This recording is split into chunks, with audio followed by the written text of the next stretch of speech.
signs, and we warn you, some footage may be disturbing. From inside Kobani, the day's ferocity gets no respite at night. A prize so small, but so valued, that violence seems to swallow its whole, grinding its streets down to the bone. We're heading to the front line where, nightly, daily, ISIS hope to advance, with Media, a Kurdish female fighter, also in their egalitarian world, this unit's commander. Coalition air power did this, pushing ISIS back. They abandon their dead as they retreat. The decaying smell haunts these front lines. Some call it Kobani Grad, after the city Stalin sacrificed to make a point. Little left here, but a bulwark of Kurdish defiance, 20 meters from ISIS.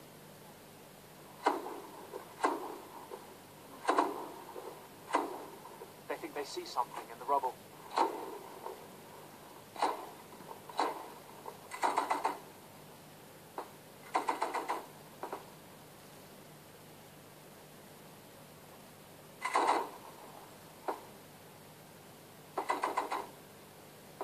Even after coalition support, desperately in need of better arms.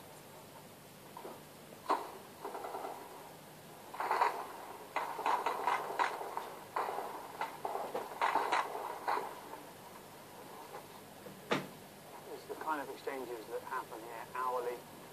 ISIS literally meters to that side, shooting at this position, but receiving return fire as well.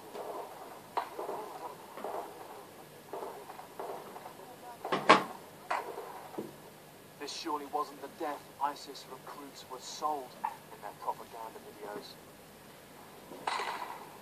Mortars are often used, so we pull back. More up against the wall. No, no! ydg-h!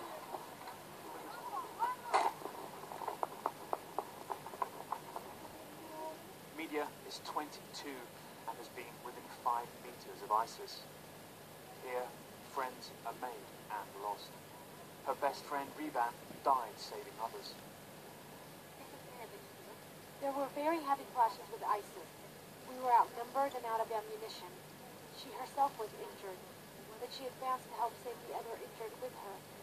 ISIS surrounded her, because girls are very prized by them. She then blew herself up, killed a lot of them with her. I was near her then. Her last words to me were, "We will liberate our land to the last drop of blood in our body."